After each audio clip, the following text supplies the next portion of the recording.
Vamos ler Tiago 1, de 1 a 18. Tiago, servo de Deus e do Senhor Jesus Cristo, às 12 tribos que se encontram na dispersão.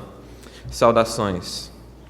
Meus irmãos, tende por motivo de toda alegria o passardes por várias provações, sabendo que a provação da vossa fé, uma vez confirmada, produz perseverança. Ora, a perseverança deve ter ação completa, para que sejais perfeitos e íntegros, em nada deficientes. Se, porém, algum de vós necessita de sabedoria, peça a Deus, que a todos dá liberalmente, e nada lhes impropera, e ser-lhe-á concedida. Peça, porém, com fé, em nada duvidando, pois o que duvida é semelhante à onda do mar, impelida e agitada pelo vento. Não suponha esse homem que alcançará do Senhor alguma coisa. Homem de ânimo dobre, inconstante em todos os seus caminhos. O irmão, porém, de condição humilde, glorie-se na sua dignidade, e o rico na sua insignificância, porque ele passará como a flor da erva, porque o sol se levanta com seu ardente calor, e a erva seca, e a sua flor cai, e desaparece a formosura do seu aspecto. Assim também se murchará o rico em seus caminhos. Bem-aventurado o homem que suporta com perseverança a provação, porque depois de ter sido aprovado, receberá a coroa da vida, a qual o Senhor prometeu aos que o amam. Ninguém, ao ser tentado, diga: sou tentado por Deus, porque Deus não pode ser tentado pelo mal, e Ele mesmo a ninguém tenta. Ao contrário, cada um é tentado pela sua própria cobiça, quando esta o atrai e seduz. Então a cobiça, depois de haver concebido, dá à luz o pecado, e o pecado, uma vez consumado, gera a morte. Não vos enganeis, meus amados irmãos, toda boa dádiva e todo dom perfeito são lá do alto, descendo do Pai das luzes, em quem não pode existir variação ou sombra de mudança. Pois, segundo o seu querer, Ele nos gerou pela palavra da verdade, para que fôssemos como que primícias das suas criaturas. Nosso Deus, nós nos achegamos nessa noite, diante da Tua Palavra, pedindo que o Senhor nos ilumine pelo Teu Espírito, ilumine o nosso entendimento, ó Pai, que o Senhor, assim como me confrontou diversas vezes, ó Deus, durante a preparação desse sermão, que o Senhor também possa usá-lo para confrontar o coração de cada irmão aqui. Que o Senhor, pela Tua Palavra que nos gerou, o Senhor também possa nos alimentar e nos fazer crescer na semelhança do nosso Senhor Jesus Cristo. Nós te pedimos que o Senhor seja conosco nessa noite, nesse momento de adoração ao Senhor, no momento em que nos curvamos diante da Tua Palavra e nos submetemos a ela.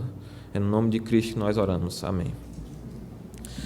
Então, hoje nós vamos ver da tentação, ou da provação à tentação. Existe uma frase célebre de Milor Fernandes que diz: errar é humano, botar a culpa nos outros também. Tem outro que completou: botar a culpa nos outros é mais humano ainda. Um ex-vice-presidente dos Estados Unidos chamado Hubert Humphrey também afirmou algo parecido quando ele disse: errar é humano, culpar outra pessoa é política. Então, a arte de transferir a culpa é tão antiga quanto a própria humanidade, ou quase tão antiga quanto a própria humanidade. E, de fato, é uma arte que não exigiu muito esforço para ser desenvolvida. Foi a primeira coisa que, de fato, Adão fez depois de que ele desobedeceu a Deus. Lá no Jardim do Éden, vocês lembram bem da história, Satanás armou uma cilada para enganar Eva, ele distorceu a palavra de Deus, ele colocou dúvidas a respeito da bondade de Deus, e porque Deus havia dito: de toda a árvore do jardim comerás livremente. Deus expressou a sua generosidade, e ele adicionou apenas uma restrição: mas da árvore que está no meio do jardim, dela não comerás, porque no dia em que dela comeres, certamente morrerás. Então Satanás tomou essa ordem e ele distorceu para fazer Eva duvidar da bondade de Deus, porque ele omitiu a generosidade de Deus e enfatizou a restrição de Deus. Ele chegou para Eva e disse: é verdade que Deus disse: vocês não podem comer de toda a árvore que está no jardim? E a mulher imediatamente caiu na cilada de Satanás e até mesmo acrescentou uma restrição que Deus não havia acrescentado. De toda a árvore do jardim nós podemos comer, mas do fruto da árvore que está no meio do jardim, do conhecimento do bem e do mal, Deus disse que dela nós não devemos comer nem tocar. Deus não havia adicionado essa parte aí do tocar, mas ela caiu na cilada de Satanás, duvidou da bondade de Deus, olhou para o fruto, desejou e depois deu ao homem. Depois de ter sido seduzida por Satanás, ela e o homem desobedeceram e deu-se o início da política, ou da arte de cometer erros e não assumir a responsabilidade, de cometer erros e transferir a culpa para outra pessoa. Quando confrontados por Deus com o pecado que cometeram, Adão e Eva não confessaram o que eles fizeram. Pelo contrário, ambos transferiram a sua culpa para outra pessoa. De fato, o melhor dos três foi a serpente ficou calada, né? A mulher colocou culpa na serpente e Adão, o grande responsável por cuidar do jardim, por cuidar da sua esposa, por ser o representante de Deus sobre a criação, ele não somente culpou a sua mulher, mas ele culpou ao próprio Deus. Ele diz: a mulher que tu me deste, ela me deu do fruto e eu comi. A investida de Satanás encontrou uma resposta drasticamente diferente na vida de outro homem nas Escrituras, na vida de Jó. Vocês lembram bem a história de Jó? Satanás chegou para Deus e acusou Jó de ser íntegro, de ser reto, de ser temente a Deus, de se desviar do mal apenas por interesse. O Senhor tem abençoado com tantos bens, ele é o homem mais rico do Oriente, o Senhor tem o cercado com a sebe, com a cerca viva, protegido ele de tal forma que eu não posso nem tocá-lo. Como é que esse homem não vai ser fiel ao Senhor? Ele está servindo ao Senhor por interesse. Então Deus permitiu que Satanás fosse e provasse a Jó, e ele provou isso tirando os seus bens, tirando até mesmo os seus filhos. Aqueles 3 mensageiros com notícias terríveis chegaram a ele, dizendo que morreram os animais, morreram os teus filhos, e a reação a essa grande provação foi emblemática. Jó, no capítulo 1, versículo 20 a 22, ele diz: então Jó, depois de ouvir todas essas calamidades, se levantou, rasgou o seu manto, rapou a cabeça, lançou-se em terra e adorou, e disse: nu saí do ventre da minha mãe, e nu voltarei. O Senhor deu e o Senhor tomou. Bendito seja o nome do Senhor. Em tudo isto, Jó não pecou, nem atribuiu a Deus falta alguma. Todo teste da nossa fé tem o potencial de fortalecer a nossa fé, de amadurecer o nosso caráter, de nos tornar mais dependentes de Deus. Quando nós encaramos esse teste com alegria, com perseverança, com oração, com humildade, Deus nos prova com vistas ao nosso aperfeiçoamento, e Ele promete a coroa da vida àqueles que são aprovados na aprovação, aqueles cuja fé é demonstrada verdadeira na aprovação. Por outro lado, todo teste da nossa fé também tem o potencial de se tornar uma tentação e revelar a verdadeira natureza da nossa fé e produzir morte como consequência. Tudo depende de como nós reagimos ao teste. Chega no fim do mês, as suas contas são maiores do que o dinheiro que você tem, você não tem dinheiro para pagar. Você pode ter 2 tipos de reações a esse teste da sua fé. Você pode orar a Deus, pedir ao Senhor que lhe ensine como lidar com aquele teste da forma apropriada.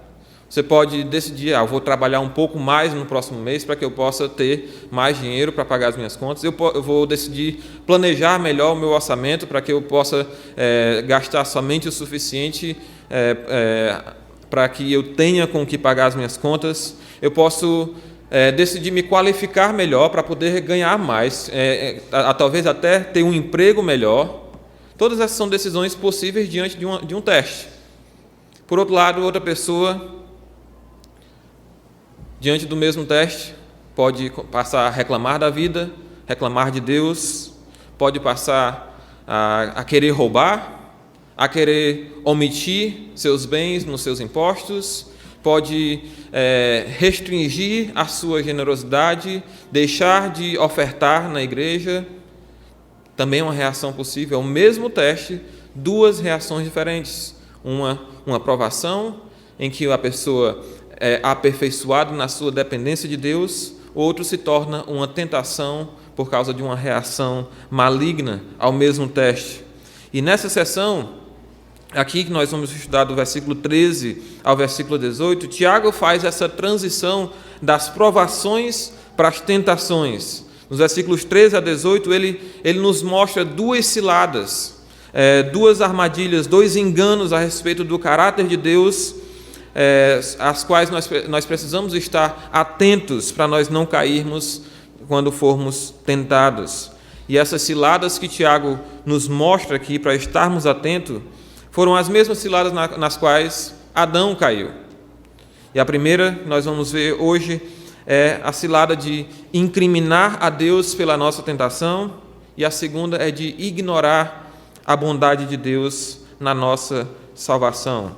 Versículos 13 a 15, nós temos o primeiro ponto aqui, que é a primeira cilada, o primeiro engano que nós devemos evitar, que é de incriminar a Deus pela nossa tentação. Ele começa dizendo: ninguém ao ser tentado diga, sou tentado por Deus, porque Deus não pode ser tentado pelo mal e Ele mesmo a ninguém tenta.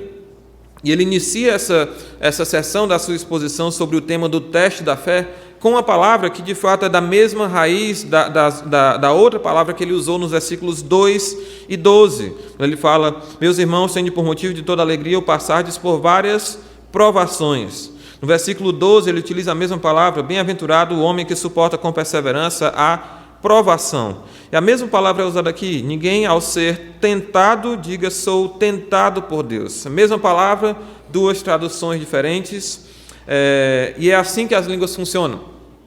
Certas palavras têm uma faixa de significados possíveis, mas elas assumem um significado específico dessa faixa de significados quando elas são utilizadas em determinados contextos. A palavra manga, por exemplo, se eu falo somente a palavra manga, o que é que você pensa? Pode ser a fruta, pode ser a manga da camisa, pode ser a manga do lampião, é o novo, né? Mas, pode ser o verbo mangar, né? que é rir de outra pessoa. Então, tem vários significados que a palavra tem, mas nós reconhecemos o significado quando nós colocamos essa palavra dentro de um contexto. A palavra provação ou tentação, que é a mesma palavra utilizada aqui, ela significa simplesmente um teste da sua fé. E essa palavra pode ter uma nuance mais positiva de testar algo para verificar a natureza de alguma coisa ou de alguma pessoa, para verificar a qualidade de algo.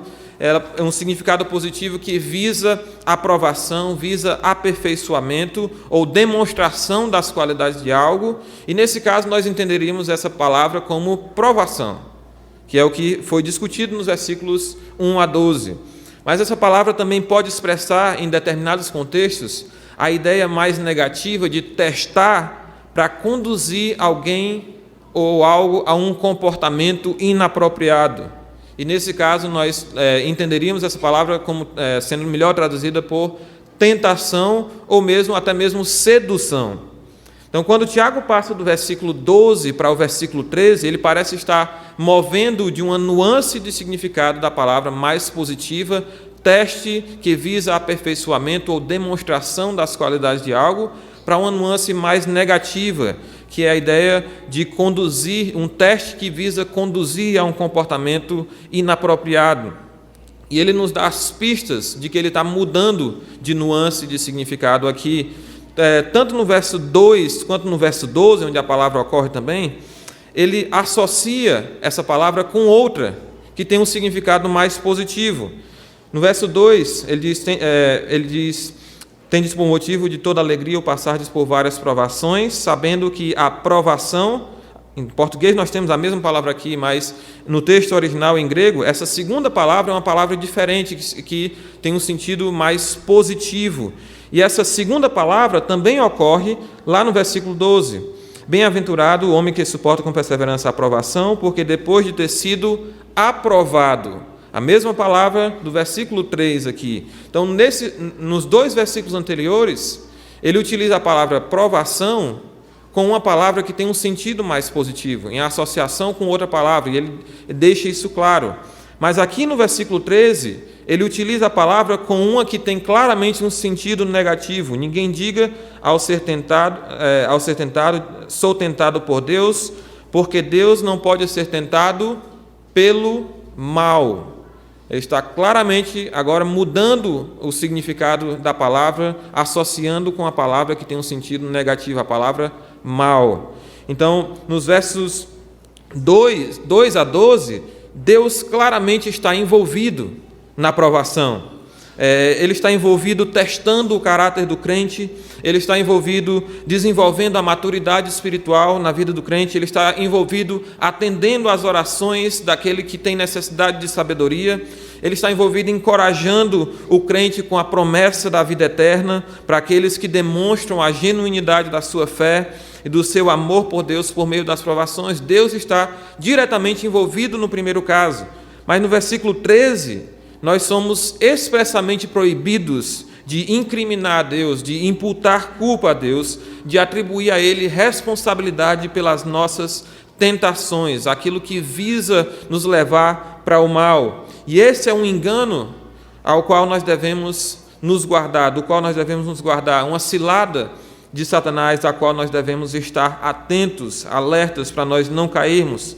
Quando a nossa fé é provada, nós temos a opção de nos alegrarmos, de perseverarmos, de orarmos por sabedoria, de nos gloriarmos na nossa dependência de Deus, de nos apegarmos às suas promessas, à promessa da vida eterna e à expectativa de aprovação e de ser chamado bem-aventurado por Deus, ou nós podemos nos enganar a nós mesmos, nós podemos crer contra as Escrituras que a nossa aprovação é sobre-humana, que Deus está colocando em cima de mim um peso maior do que eu posso suportar, que Deus quer destruir a minha fé, que Deus não se importa com a minha situação e que Deus não vai prover livramento dessa situação, que Deus quer me ver falhar e passar na minha cara a minha estupidez e a minha fraqueza. E então nós falhamos e nós culpamos a Deus pela nossa falha. E Tiago aqui, ele nos alerta contra essa mentira. E ele nos ensina a enxergar não só as provações, versículos 2 a 12, mas também as tentações de forma correta. E a entender quem é Deus e qual é a verdadeira fonte das nossas tentações. Tiago, graciosamente, não somente nos ordena o que não fazer, ninguém diga que é tentado por Deus, mas ele também explica o porquê que nós não devemos acreditar que Deus é o responsável final pela nossa tentação, porque que isso é uma cilada a qual nós devemos estar atentos. E ele primeiro destaca como razão para essa ordem a pureza de Deus, a santidade de Deus. E ele usa isso como razão para nos proibir de incriminar a Deus, atribuir a Ele culpa pela nossa tentação. Deus é santo, Ele é completamente separado do pecado, Ele é perfeitamente puro, Ele é intentável pelo mal, no que diz respeito a fazer o mal. E, consequentemente, Tiago diz, e Ele mesmo a ninguém tenta. Deus não pode ser tentado pelo mal e Ele mesmo a ninguém tenta. Qual o raciocínio por trás dessa afirmação de Tiago? De que Deus não pode ser tentado pelo mal e por isso, portanto, Ele mesmo a ninguém tenta. Como é que isso prova que Deus não é o responsável final pela minha tentação?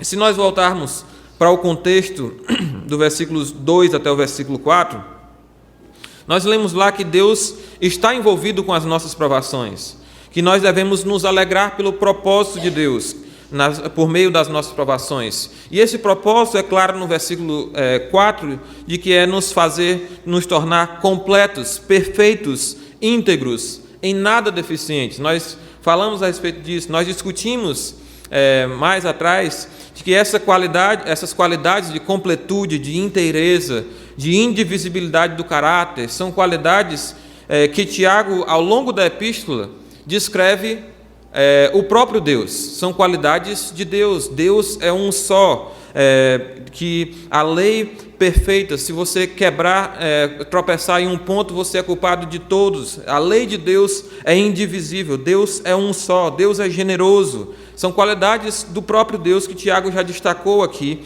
no versículo 4 e destaca ao longo da sua epístola. Então, a intenção de Deus, como nós discutimos na primeira pregação dessa série, é de, através das provações, desenvolver em nós o seu próprio caráter.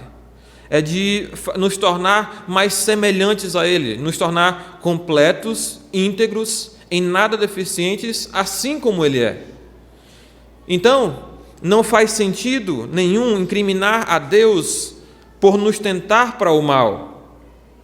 Porque se o mal não faz parte do caráter de Deus, se Deus não pode ser tentado pelo mal, e se nas provações Deus tem o propósito de desenvolver em nós o seu próprio caráter, nos tentar para o mal seria contra esse propósito de Deus. Nos tentar para o mal seria Deus agir contra si mesmo, contra aquilo que Ele quer desenvolver em nós. E isso é um absurdo, isso é uma mentira, isso é uma cilada.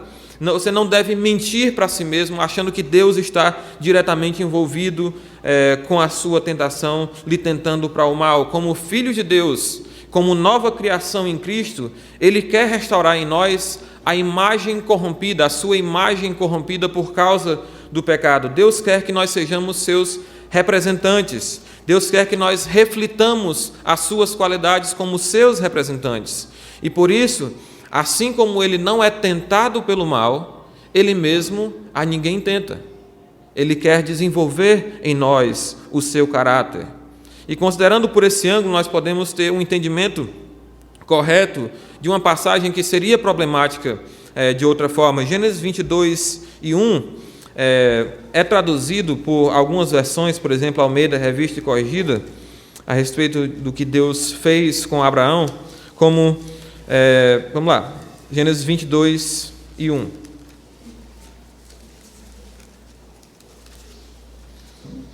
Diz: depois dessas coisas, tentou Deus Abraão. É assim que a Almeida Revista Corrigida traduz. Na Almeida Revista Atualizada, que nós normalmente utilizamos, depois dessas coisas, pôs Deus Abraão à prova. Novamente, contexto determina significado. Isso seria aparentemente uma contradição se nós não entendêssemos corretamente isso dentro do seu contexto, a tradução como tentou. Aqui, a tradução grega do Antigo Testamento utiliza a mesma palavra que é utilizada aqui em Tiago. E a nuance mais positiva de testar com vistas a verificar, ou mais apropriadamente aqui, de demonstrar o caráter da genuinidade, da fé de alguém, é o que está ocorrendo aqui nesse contexto. Isso é claramente visto pela conclusão da história, quando Deus diz no versículo 12: agora sei que temes a Deus. E também pelo uso que Tiago faz dessa mesma história lá no capítulo 2, quando ele diz que a fé de Abraão foi demonstrada, foi vindicada pela sua obra de oferecer o seu único filho a Deus. Por isso eu creio que a versão Almeida Revista Atualizada, ela traduz corretamente quando ela diz pôs à prova. Outras versões, como a tradução brasileira de 2010, traduzem depois dessas coisas experimentou Deus a Abraão. Almeida século 21 diz provou Deus a Abraão. O objetivo de Deus não era levar Abraão a falhar, mas provar a sua fé, aprovar a sua fé, demonstrar a sua fé. E se nós falhamos, a culpa não é de Deus. E o versículo seguinte, versículo 14 da nossa passagem, mostra claramente de quem é a culpa pelas nossas falhas, de quem é a culpa por nós cairmos em tentação. Versículo 14 diz: ao contrário, cada um é tentado pela sua própria cobiça, quando esta o atrai e o seduz. Tiago nos dá aqui uma segunda razão para nós não cairmos nessa cilada de incriminar a Deus pelas nossas tentações. Ele destaca a predisposição humana como razão para isso. Ele nos mostra que o nosso verdadeiro inimigo somos nós mesmos. Aqui nós vemos destacada a responsabilidade individual. Ao contrário, cada um é tentado pela própria cobiça. Dois termos que destacam a nossa responsabilidade individual. Cada um é tentado pela sua própria cobiça. Nós pecamos porque nós somos pecadores. A nossa carne está predisposta a pecar. Nós somos inclinados para o mal que existe na nossa carne. E os nossos desejos, eles precisam ser mortificados, porque do contrário, eles nos matarão. É o progresso que Tiago leva mais na frente. Se nós não mortificarmos os desejos da nossa carne, os nossos desejos nos matarão. A palavra cobiça utilizada aqui, ela descreve exatamente isso, um desejo forte. Ela não significa necessariamente um desejo maligno. Nesse contexto, sim, mas a palavra em si não necessariamente significa um desejo maligno. Ela é utilizada em 1 Timóteo 3:1, com a aprovação, com respeito à aspiração ao episcopado. Se alguém aspira ao episcopado, excelente obra almeja. É a mesma palavra lá em 1 Timóteo 3:1.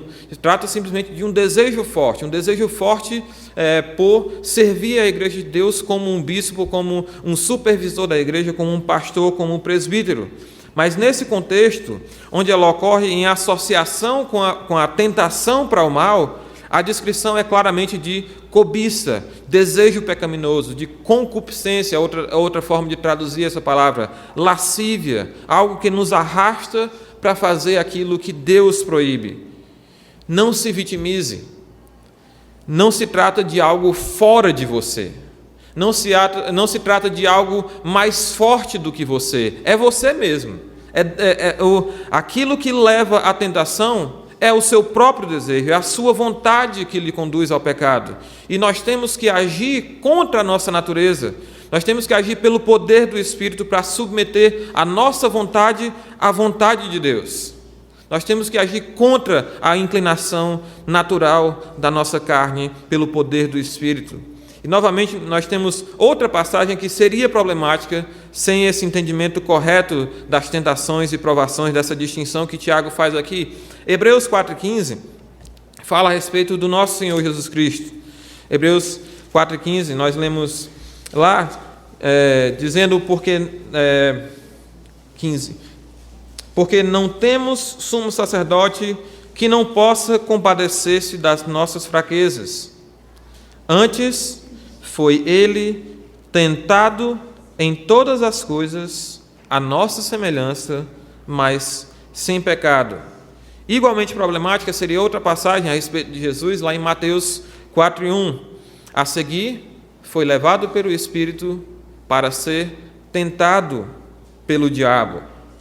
Quando nós entendemos que a provação é algo externo, algo que visa demonstrar a veracidade da nossa fé, demonstrar a qualidade de algo, ou a nossa qualidade, que visa nos aperfeiçoar.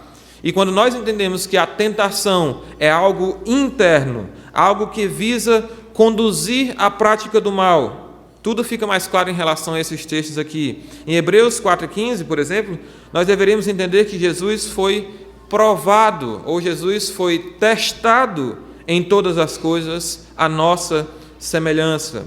Em Mateus 4:1, nós poderíamos fazer a mesma sugestão, mas lá a coisa é um pouco diferente, porque o agente é Satanás.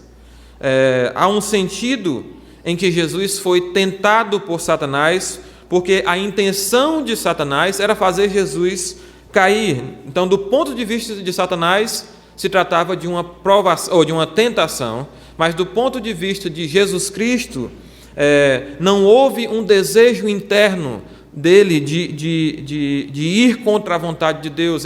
Na verdade, ele se submeteu à palavra de Deus, ele utilizou a palavra de Deus para vencer as investidas de Satanás. Então, é importante a gente fazer essa distinção e entender que muitas vezes as nossas traduções elas poderiam ser aperfeiçoadas nesse sentido aqui.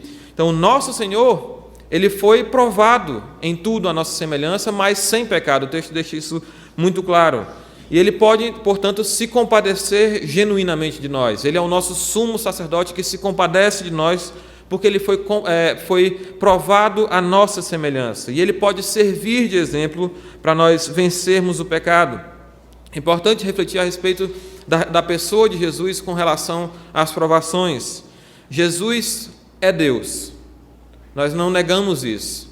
Mas, embora Jesus seja Deus, nós erramos quando nós pensamos que Jesus viveu sua vida aqui na terra primeiramente como Deus, ou essencialmente como Deus. Ele não deixou de ser Deus quando ele tomou a forma humana, mas Jesus demonstrou sim a sua divindade nos seus milagres, no seu controle sobre a natureza, demonstrou a sua divindade quando ele recebeu a adoração de outras pessoas. Mas Jesus venceu o pecado não por causa da sua divindade. Jesus venceu o pecado utilizando os mesmos recursos que estão ao nosso dispor. Ele meditou na palavra de Deus. Ele utilizou a palavra de Deus contra o pecado. Ele orou a Deus, submetendo a sua vontade à vontade do Pai. Ele agiu pelo poder do Espírito Santo. E até mesmo passagens como Isaías 42 deixam claro que mesmo depois dele retornar, ele ainda irá agir no poder do Espírito Santo. Não são estes os mesmos recursos que nós temos ao nosso dispor? Nós temos a palavra de Deus, nós temos a oração e nós temos o Espírito Santo. Nós podemos meditar na palavra de Deus, memorizar a palavra de Deus, refletir, utilizar ela contra o nosso pecado. Nós podemos orar, pedir a Deus por força, pedir a Deus por sabedoria. E nós podemos agir de acordo com o Espírito Santo, nós podemos nos encher do Espírito Santo adorando a Deus, meditando na sua palavra, estando em comunhão, como Efésios 5, 18 a 22, falam que nós devemos nos encher do Espírito Santo por meio da comunhão uns com os outros e por meio da meditação na sua palavra e por meio dos cânticos. Nós temos os mesmos recursos que Jesus utilizou para vencer as suas provações. Nós podemos igualmente vencer as provações utilizando esses mesmos recursos. Nós não temos uma natureza divina que nos possa impedir, no fim das contas, de pecar, mas nós podemos lidar com as provações da mesma forma que o nosso Senhor Jesus lidou com elas. A nossa carne é uma carne traiçoeira. Nós devemos reconhecer isso. Jeremias 17:9 diz que enganoso é o coração e desesperadamente corrupto.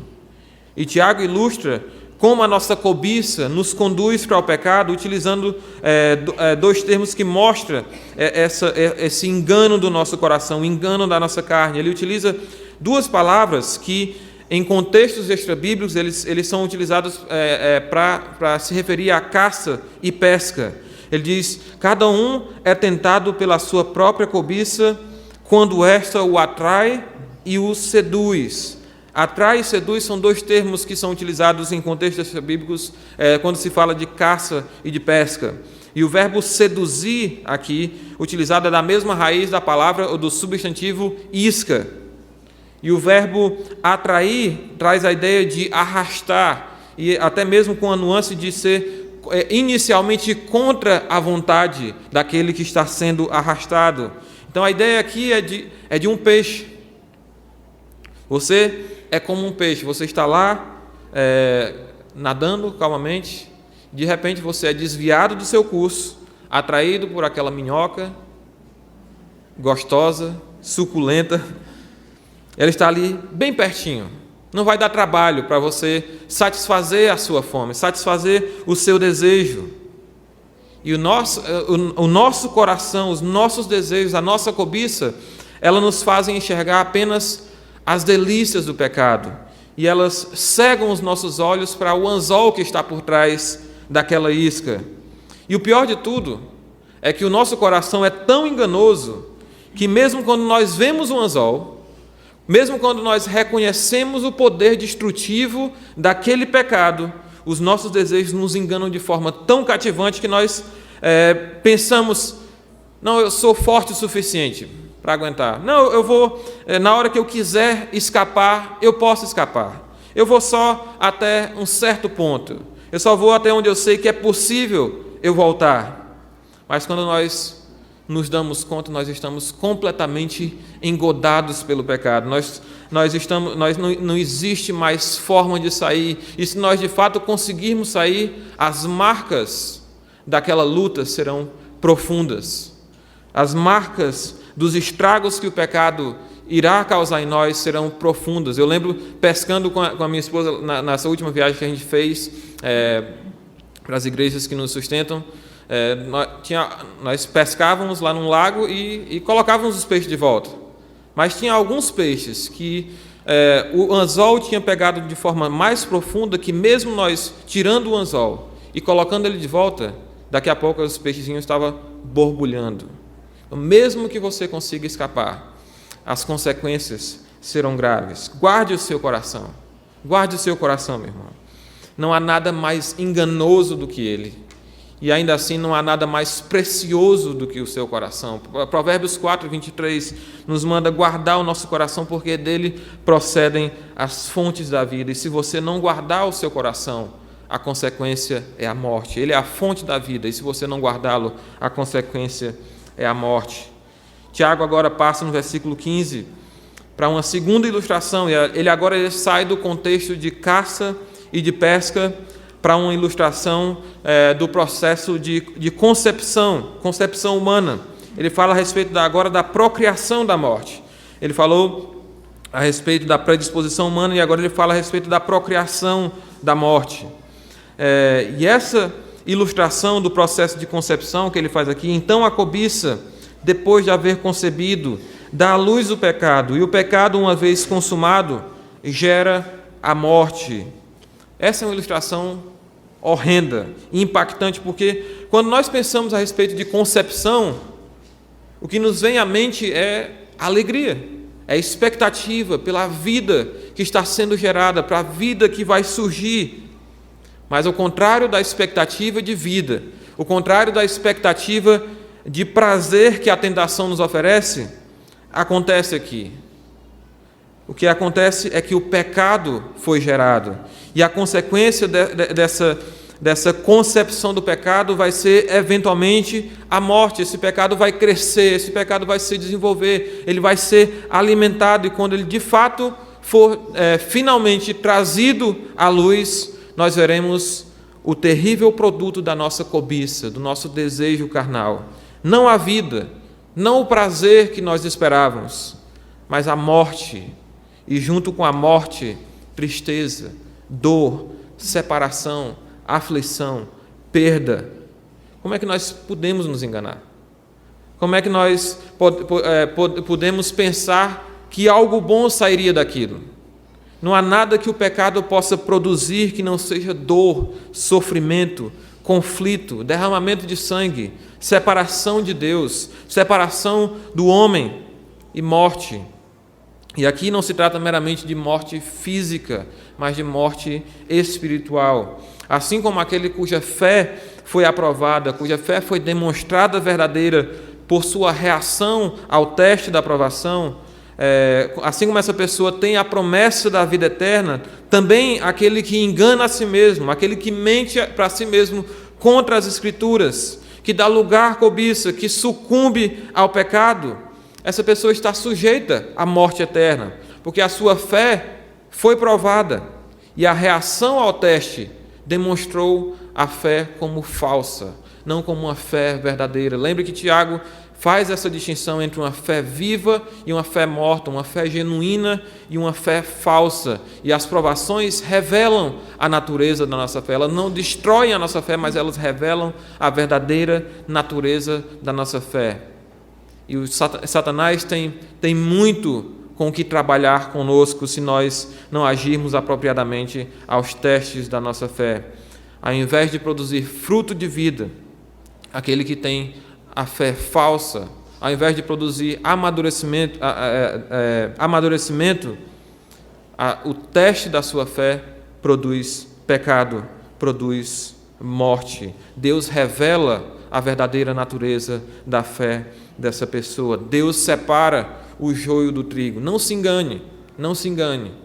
Não se engane pensando que você está seguro porque você está dentro dessas quatro paredes, porque você está incluído numa lista de hall de membros. Nosso Senhor Jesus Cristo prometeu que o joio e o trigo permanecerão juntos até o fim. Juntos até o fim.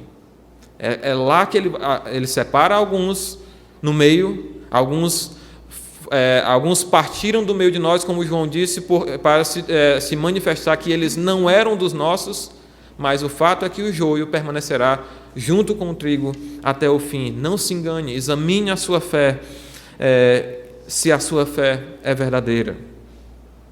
E Tiago passa então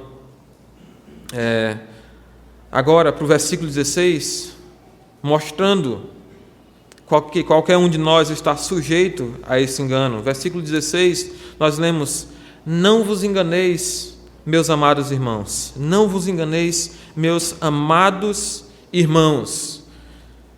Tiago mostra que esse engano está à espreita de qualquer um. E esse versículo 16 serve como transição, como dobradiça entre os versículos 13 a 15 e os versículos 17 e 18. Ele fica no meio ali como uma dobradiça de transição. E Tiago faz aqui uma exortação muito afetuosa, à luz dessa terrível possibilidade de que algum dos seus irmãos esteja enganado. Ele diz: meus amados irmãos. E isso é significativo porque, por toda a epístola, as transições que Tiago faz, ele utiliza meus irmãos, meus irmãos, meus irmãos, mas apenas aqui e no versículo 19 e no capítulo 2, versículo 5, ele adiciona uma ênfase especial ao vocativo simples meus irmãos, uma ênfase afetuosa à luz da possibilidade de estar enganado com respeito à natureza de Deus, com respeito à palavra de Deus. Sabeis essas coisas, meus amados irmãos, versículo 19, todo homem, pois, seja pronto para ouvir, tardio para falar, tardio para se irar. A ideia aqui é de engano também. Ele diz no versículo 22, tornai-vos, pois, praticantes da palavra e não somente ouvintes, enganando-vos a vós mesmos. Então, à luz da possibilidade do engano, Tiago exorta esses irmãos a não caírem nessa cilada, não caírem nesse engano a respeito do caráter de Deus. E ele expõe nos versículos seguintes, versículos 17 e 18, a segunda cilada com respeito ao caráter de Deus, a qual nós devemos estar atentos para não cairmos durante as tentações. E essa segunda cilada é ignorar a bondade de Deus na nossa salvação. A primeira é incriminar a Deus pela nossa tentação, e a segunda é ignorar a bondade de Deus na nossa salvação. E existem correspondências bem interessantes entre esses dois versículos e os versículos anteriores que nós iremos notar. Tiago começa dando também a razão para nós não cairmos nessa cilada de ignorar a bondade de Deus. E ele destaca primeiro a generosidade de Deus, Deus como a fonte de todo bem. E ele faz uma afirmação absoluta aqui, utilizando dois termos praticamente sinônimos. Toda boa dádiva e todo dom perfeito são lá do alto, descendo do Pai das luzes, em quem não pode existir variação ou sombra de mudança. Toda boa dádiva e todo dom perfeito são lá do alto. A palavra traduzida como dádiva se refere mais especificamente ao ato de dar. E a palavra traduzida como dom, ela se refere mais especificamente àquilo que é dado. Um se refere ao ato e outro ao resultado do ato. Então, Tiago está dizendo aqui que absolutamente tudo o que é bom, seja dado diretamente por Deus, seja mediado pelo homem, seja natural, seja sobrenatural, procede de Deus. Tudo o que é bom procede de Deus. Nenhum mal pode proceder de Deus. Ele destacou negativamente no versículo 13 que Deus não pode ser tentado pelo mal. Agora ele está dizendo positivamente que o caráter de Deus é marcado por tudo o que é bom. E tudo o que Deus dá é bom e perfeito. Tudo o que é bom e perfeito que é dado a nós, seja diretamente por Deus ou não, é bom e perfeito. Então ele generosamente nos concede essas coisas de forma contínua. E ele adiciona: todas essas coisas são lá do alto, descendo do Pai das luzes, em quem não pode existir variação ou sombra de mudança. Tiago agora aqui faz uma referência clara a Gênesis 1 e 14, onde Deus cria os dois grandes luminares e cria as estrelas. E é por isso que Deus é descrito como o Pai das luzes aqui por Tiago. Ele é o Criador dos luzeiros, Ele é o Criador do Sol, o Criador da Lua, dos planetas, das estrelas. Deus mesmo é luz e nele não há trevas alguma, como diz 1 João 1,5. E o que Tiago está fazendo aqui é contrastando a sua natureza com a natureza da sua criação, com a natureza dos astros que ele criou, dos astros que emitem luz. Ele é luz e ele criou luzeiros.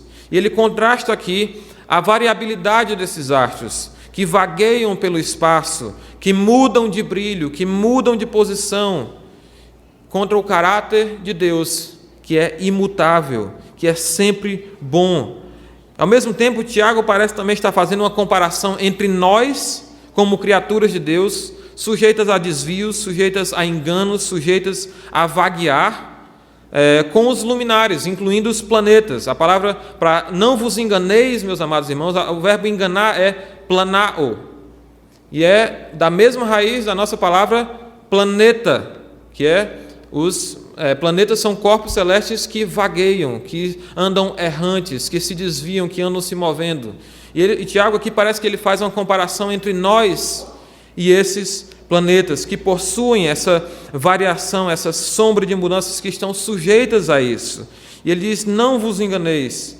E ele, ao nos exortar que nós não nos enganemos, que nós não vagueemos da fé, a expectativa é de que nós não sejamos vulneráveis, que nós não sejamos instáveis como os astros, mas que nós venhamos a refletir o caráter de Deus que é imutável, o caráter de Deus em quem não há sombra ou variação de mudança.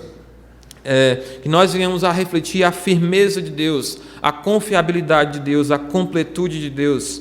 E é por isso que Deus nos dá boas dádivas, é por isso que Deus nos dá dons perfeitos, para que nós cresçamos em semelhança com Ele, que nós não sejamos como a sua velha criação, mas que como nova criação de Deus nós cresçamos em semelhança com Ele. Nós devemos, portanto, enxergar as nossas provações como dádivas de Deus.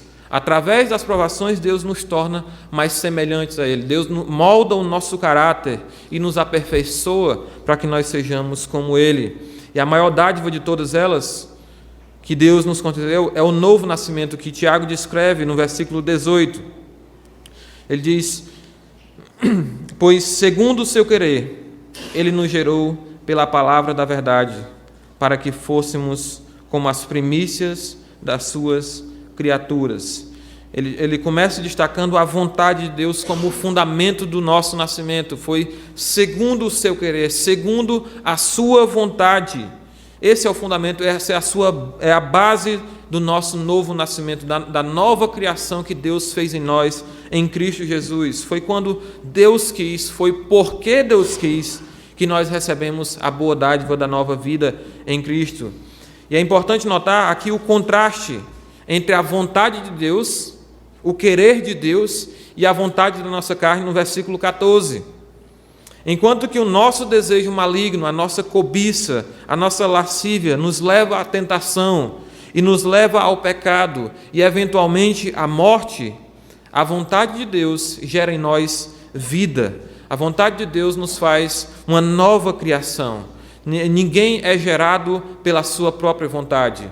Nós somos gerados pela vontade de Deus. Assim como uma criança não nasce porque ela quis, mas nasce porque os pais quiseram, nós também, quando nós nascemos de novo, quando nós somos gerados, nós não fomos gerados porque nós quisemos, mas porque Deus quis. A nossa vontade conduz à morte, mas a vontade de Deus nos concede vida.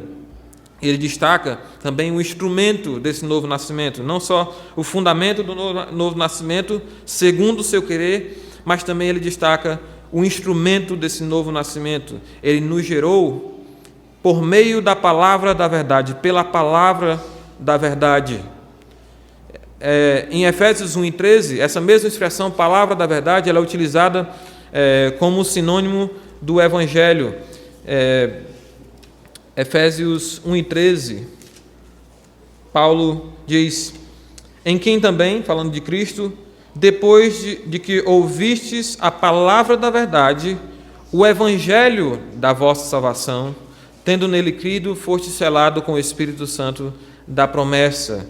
Palavra da verdade aqui que Tiago se refere é o evangelho da nossa salvação. Paulo também utiliza essa mesma expressão em Colossenses 1:15. Ele fala lá a palavra da verdade do evangelho. Então foi por meio do evangelho, o instrumento de Deus, que ele nos atraiu irresistivelmente para si. Foi por meio do evangelho que ele nos deu vida. E o fato de que a palavra é o instrumento que Deus usa para nos dar vida, também traz um interessante paralelo com o tema da criação que Tiago desenvolveu aqui no versículo 17. Ele fala dos luzeiros, Deus como o Pai das luzes, que agora é o nosso Pai por meio da palavra. E o Salmo 33, versículos 6 a 9, destaca a importância da palavra aqui na criação. Salmo 33, versículos 6 a 9. Vamos lá.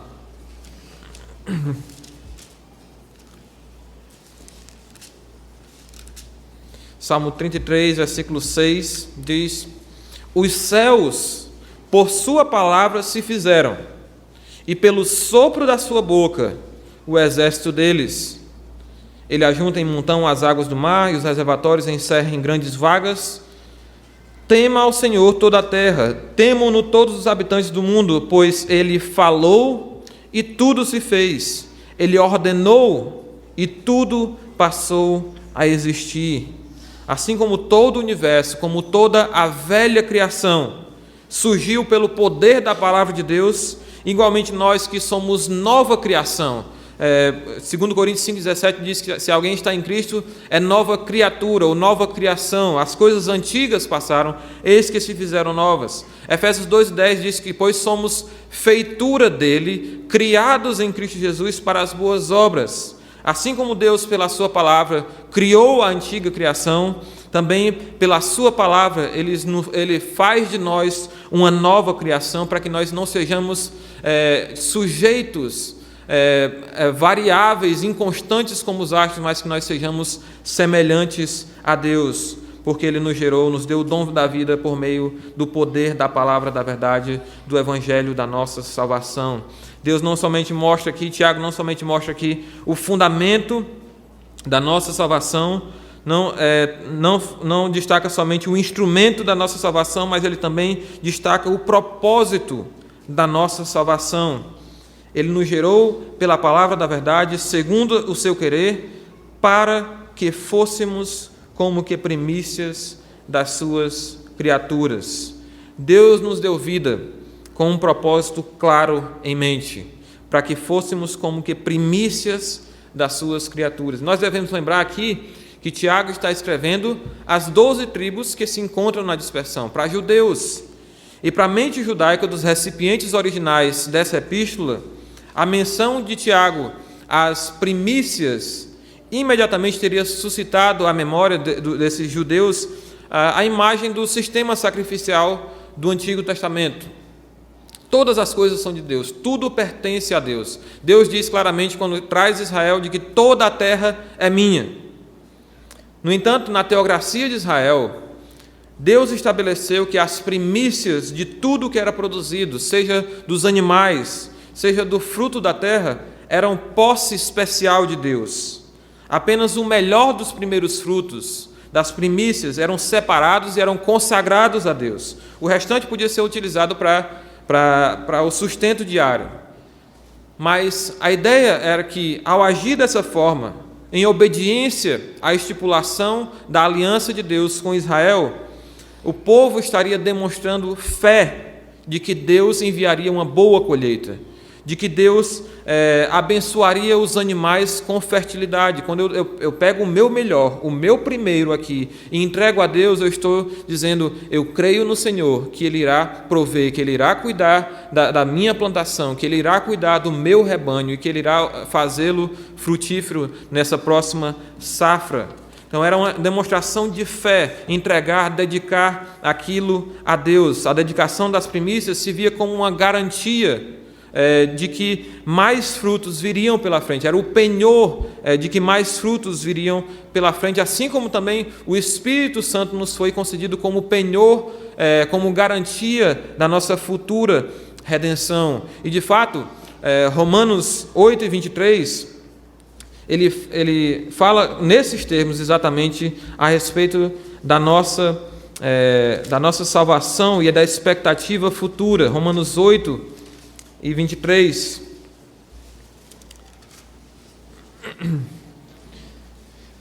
22 diz: porque sabemos que toda a criação a um só tempo geme e suporta angústias até agora, e não somente ela, mas também nós que temos as primícias do Espírito, igualmente gememos no nosso íntimo, aguardando a adoção de filhos, a redenção do nosso corpo.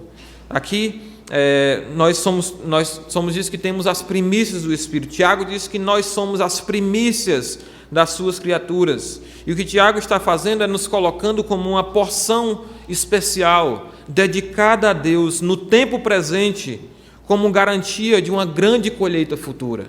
Apocalipse 14:4, falando dos 144 mil separados para Deus durante a tribulação, para ministrar a sua palavra durante a tribulação, ele descreve eles como primícias de Deus. Eles são a garantia de uma salvação futura. E de fato, os 144 mil são de Israel, e os judeus aqui, a quem Tiago escreve, são israelitas, e há uma expectativa da grande salvação de Israel no futuro.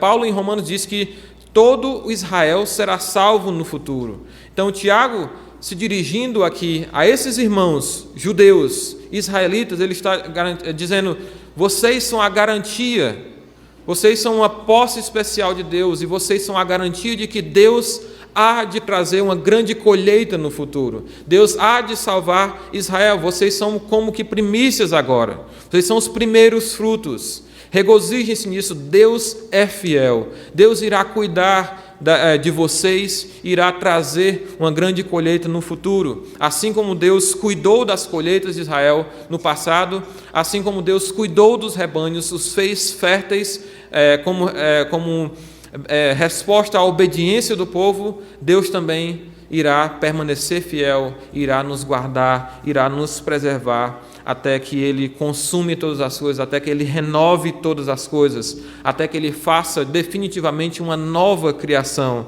que não será mais vulnerável ao pecado, que não será mais sujeita à maldição, mas uma nova criação que será parecida com Deus, uma nova criação em nós, que teremos a imagem de Deus finalmente, perfeitamente restaurada. A imagem que foi corrompida pelo pecado será finalmente restaurada. Esse é o nosso Deus, é o Deus fiel, que promete cuidar de nós, que nos gerou pela palavra da verdade, para que nós sejamos a sua posse especial, a sua garantia de que Ele permanecerá fiel e nos guardará até que Ele volte, até que Ele mande a futura colheita da salvação de todos os santos. Por isso, irmãos, nós devemos fechar os nossos ouvidos para o engano de Satanás. Nós devemos fechar os nossos ouvidos a qualquer voz que distorça o caráter do nosso Deus, que distorça o seu propósito ao nos provar. Nós devemos estar alertas às ciladas de Satanás e não devemos cair no erro de que eles caíram, de incriminar a Deus pela sua tentação, incriminar a Deus pela sua falha. A mulher que tu me destes, ela me deu do fruto. De ignorar a bondade de Deus, crer na mentira de Satanás. É verdade que Deus não permitiu que vocês comessem de todas as árvores? Não, Deus prometeu, Deus disse, de todas vocês podem comer livremente. Deus é o Deus bom, que somente de quem toda boa dádiva e todo dom perfeito procedem. Esse é o nosso Deus. E que o Senhor nos ajude a agir de forma apropriada às provações. Que o Senhor nos ajude a reconhecer nas provações a bondade de Deus, a dádiva de Deus de mandar um instrumento pelo qual Ele nos molda à sua semelhança, Ele nos faz reconhecer a nossa dependência dEle, nos faz ir a Ele em oração, pedir por sua sabedoria, que Deus nos dê perseverança para que nós possamos suportar a provação e recebermos a promessa da vida eterna. E que o Senhor, acima de tudo, nos livre de nós mesmos, que nós somos os nossos principais inimigos, a nossa cobiça, o desejo da nossa carne. Que Deus nos ajude a agirmos pelo poder do Espírito, a imitar o exemplo do nosso Senhor, que pela palavra, pela oração e pelo Espírito resistiu à tentação e não pecou. Que o Senhor nos ajude e nos impeça de sermos seduzidos pela nossa cobiça e sejamos levados à morte. Vamos orar. Nosso Pai, o Senhor é o Pai das luzes, em quem não pode existir variação e sombra de mudança. O Senhor é bom e sempre será. E nós confiamos na Tua fidelidade. Nós te pedimos ao Senhor perdão quando nós pensamos não somente errado a respeito do Senhor, do Teu caráter, do Teu envolvimento nas nossas provações, nas nossas tentações, mas como nós também tenhamos uma perspectiva errada a respeito de nós mesmos. Quando nós pensamos que somos mais fortes do que somos, quando nós pensamos que podemos agir independente do Senhor, que o Senhor nos livre, ó Deus, de pensar errado a respeito de nós mesmos. Pai, nos livre da nossa carne. Senhor, nos fortaleça pelo Teu Espírito e nos guie, ó Deus, em triunfo por meio das nossas provações, para que nós possamos ser chamados de bem-aventurados e sermos recebidos diante do Senhor, e entregarmos toda a honra e toda a glória a Ti, a coroa da vida que recebemos, que nós venhamos a colocar diante dos Teus pés como gratidão e demonstração do nosso louvor, porque o Senhor cuida de nós, o Senhor é fiel. Nós oramos também pelo Teu povo de Israel, que o Senhor conceda, ó Deus, a eles arrependimento por terem rejeitado o Messias, por terem rejeitado a Jesus Cristo. Que o Senhor retorne, ó Deus, para dar ao Teu povo um novo coração, que eles possam finalmente